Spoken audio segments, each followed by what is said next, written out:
नमस्कार दोस्तों, मैं अवश पांडे जीएस पुराण में आज आप सभी का फिर से स्वागत करता हूं। विजन आईएएस जो यूपीएससी के फील्ड में एक काफी प्रतिष्ठित कोचिंग संस्थान है, तो उसके जो डेली करंट अफेयर आते हैं हम उसको ही पढ़ रहे हैं। ठीक है, इसमें हमारा कुछ भी नहीं है, बस हम इसको पढ़ा रहे हैं। विजन आईएएस का ही सारा मटेरियल है जो डेली आता है, हम उसी को जो है यूट्यूब पर पढ़ा रहे हैं। तो आप इसको पूरा अंत तक पढ़िएगा, देखिएगा। इस चैनल को अगर आपने सब्सक्राइब नहीं किया तो जरूर कर लीजिएगा। मुझे पूरा विश्वास है कि आपको ये इनिशिएटिव बहुत अच्छा लगेगा। अगर आपको कोई फीडबैक देना हो या कुछ भी नया आपको रिकमेंड करना हो तो आप प्लीज कमेंट बॉक्स में जरूर करिए। ठीक है, मगर आपसे एक रिक्वेस्ट है, आप पूरा वीडियो अंत तक देखिएगा। ठीक है, अगर आपने इसके पहले कोई वीडियो नहीं देखा है तो कोई बात नहीं, करंट अफेयर चाहे देखना चाहे देख सकते हैं, लेकिन इसको पहले पूरा वीडियो देख लीजिएगा और लाइक जरूर कर दीजिएगा। बस बस मुझे आपसे इतना ही चाहिए। आइए अपना पहला टॉपिक स्टार्ट करते हैं। वर्ल्ड ट्रेड ऑर्गेनाइजेशन यानी WTO सेलिब्रेट कर रहा है अपना 30वां एनिवर्सरी, 30th एनिवर्सरी। इसे क्या मतलब है कि 1995 में WTO बना था, आपको पता है। तो इससे पहले क्या होता था? इससे पहले गेट था। गेट क्या था? एक एग्रीमेंट था जिसके थ्रू इंटरनेशनल वो होते थे, क्या कहते हैं आपके, जो ट्रेड होते थे। ठीक है, तो इसी को सक्सीड करता, मतलब इसी को आगे बढ़ा के WTO बनता है। गेट कब बना था? गेट 1948 में बना था। 1995 में एक एग्रीमेंट हुआ था, मैराकस एग्रीमेंट। याद रखिए, मैराकस एग्रीमेंट है, यही है। ठीक है, हुआ था। और उसके बाद WTO बना, जो कि इसके पीछे बहुत सी कहानियां। एक उरुग्वे राउंड हुआ था 1986 से 1994। इसके बाद एक और राउंड हुआ था, यहाँ पे दे नहीं रखा, वो दोहा राउंड हुआ था। वो बाद में हुआ था, क्या कहते हैं, 96 97 के बाद हुआ था, लेकिन उरुग्वे राउंड के बाद ही WTO बन गया था। बस आपको इतना जानना है। इसकी जो सबसे बड़ी बॉडी कौन सी है? Ministerial conference, MC the highest decision body. इसके 166 मेंबर हैं, और जो कि 98% ग्लोबल वर्ल्ड ट्रेड के मतलब इसका हिस्सेदारी है। और 98% दुनिया का जो जितना व्यापार हो रहा है WTO में उसका हिस्सा है। मतलब WTO उसको देख देख रहा है, उसके ऑब्जर्वर में है। और 166 मेंबर हैं। ठीक है, और इसके कई अपने अलग अलग देखिए एग्रीमेंट है। WTO के अंदर ही एग्रीमेंट है, कुछ की प्रिंसिपल्स है WTO के कि ट्रेड होना चाहिए बिना भेदभाव के, मुक्त व्यापार होना चाहिए। अब प्रमोटिंग फेयर कंपटीशन, ठीक है, एक फेयर कंपटीशन होना चाहिए बिना किसी क्या कहते हैं डिस्क्रिमिनेशन के। कुछ एग्रीमेंट है इसके अंदर, जैसे ट्रिम्स है। ट्रिम्स क्या है? Trade discriminate against foreign product. ऐसा इसमें क्या है? इसका ट्रिम्स का फुल फॉर्म देख लीजिए, ट्रेड रिलेटेड इन्वेस्टमेंट मेजर्स। इसमें ट्रिम्स में ये बताता है कि आप किसी देश के साथ भेदभाव ऐसे ना करिए कि मान लीजिए हम कहते हैं कि नहीं, चाइना वाला जो आएगा यहाँ पे कम 100% जो भी सामान बेचेगा वो भारत का ही सामान लेके यहीं बना के हमको बेचे। अमेरिका वाला ने ये काम करे, 40% वाला हमारा बेचे, 60% अपना बेच सकता है। तो ये सब नहीं करना आपको। अक्रॉस दी कंट्रीज सबके लिए एक ही रूल बनाना पड़ेगा। ठीक है, जैसे localization of content requirement, Bharat ने कहा है जो भी किसी भी सेक्टर में अगर आप आते हो या कोई भी, जो एक स्पेसिफिक रूल बना रखा है कि आप इतना परसेंट लोकल यहाँ पे अपना इन्वेस्टमेंट कीजिए, उसका लोकल कंटेंट भारतीय होना चाहिए। सभी देशों के लिए होता है, ऐसा नहीं किसी एक मिनिमम देश के लिए है। मतलब एक कभी स्पेसिफिक चीज के लिए हो सकता है, जैसे हम एयरक्राफ्ट ले रहे हैं, भाई एयरक्राफ्ट हमको नेपाल तो दे नहीं सकता है। इसलिए जब कभी वो देगा तो हम उसे कहेंगे, लेकिन हम फ्रांस हमको देता है इसलिए हम फ्रांस से ऐसे कह रहे हैं। तो स्पेसिफिक चीज के लिए भी हो सकता है, लेकिन हाँ, किसी दो देशों के साथ हम एक ही चीज को लेकर किसी दो देशों के साथ हम भेदभाव नहीं कर सकते हैं। एक देश के लिए अलग नियम, दूसरे देश के लिए अलग नियम, ऐसा नहीं बना सकते हैं। कुछ चीजें होती है, जैसे मोस्ट फेवर्ड नेशन एक होता है, वो अलग चीज है। Most FM favoured nation, FMN होता है। ठीक है, ये अलग चीज है, इसको बाद में बताएंगे। अब देखिए ट्रिप्स। ट्रिप्स क्या है? ट्रिप्स भी WTO में आता है।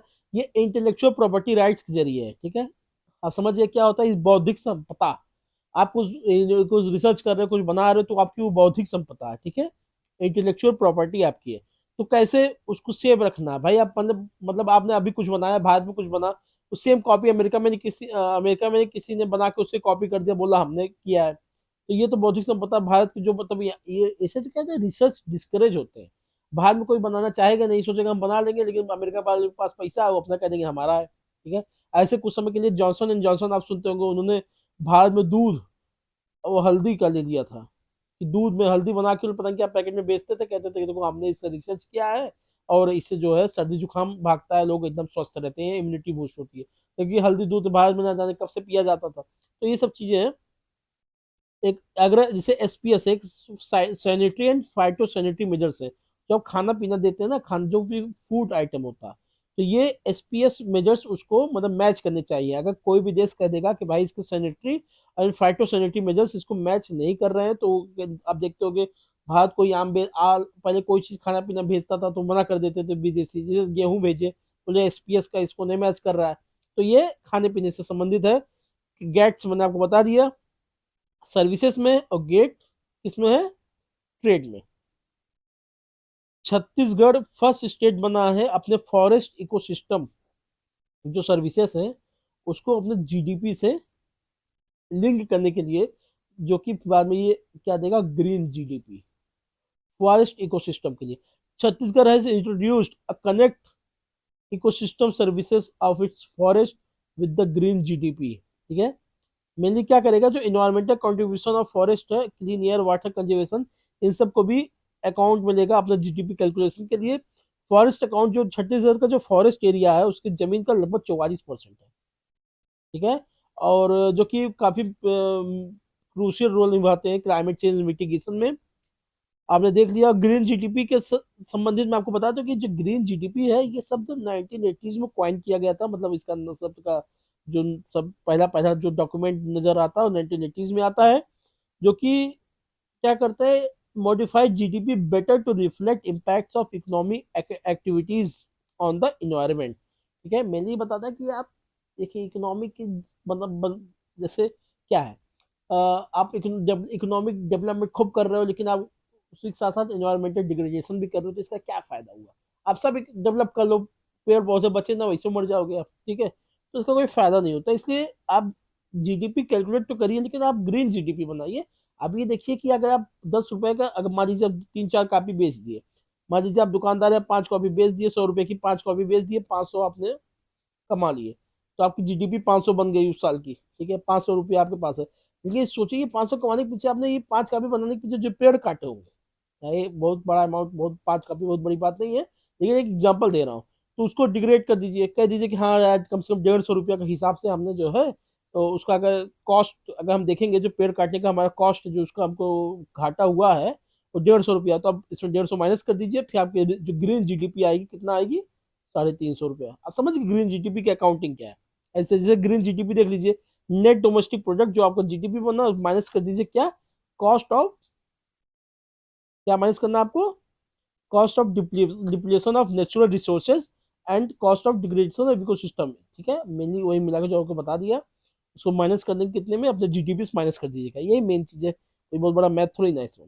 इनिशिएटिव क्या लिए गए, अब जैसे ये देखिए एग्जाम्पल दे रखा है, कटिंग डाउन, अगर रेन फॉरेस्ट की लकड़ी को काट के आप टिम्बर बेचेंगे तो आपकी इकोनॉमिक बढ़ जाएगी, लेकिन वही पेड़ काटने से आपका लॉन्ग टर्म आपका नुकसान भी होगा भाई, इन्वायरमेंटल नुकसान होगा।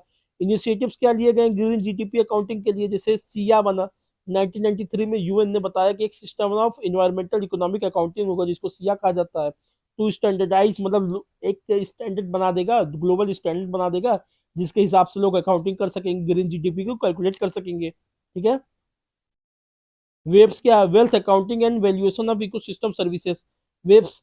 अब ये इकोसिस्टम सर्विसेज जो भी आपका है, जो आप जो यहाँ पे आप माइनस कर रहा है, जो छत्तीसगढ़ है इसी के दम पे कर रहा है, वर्ल्ड बैंक का इनिशिएटिव है, तो आप मेजर कर सकते हैं, क्या मेजर कर सकते हैं, to value integrate natural capital into national economic account for sustainable development. कुल मिला के यही दोनों एक ही चीज है, बस ये यूनाइटेड नेशन ने किया, इसको वर्ल्ड बैंक ने किया, अपना तरीका अलग अलग है। ठीक है, चैलेंजेस क्या है इम्प्लीमेंट ग्रीन जीडीपी को, भाई इम्प्लीमेंटेशन का चैलेंजेस क्या है, inconsistent valuation, by non market techniques to assess environmental depletion are may lack consistency.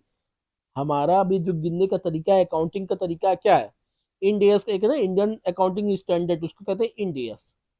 ठीक है, ठीक है, इसको हम अपने नॉर्मल मार्केटिंग अकाउंट में यूज करते हैं।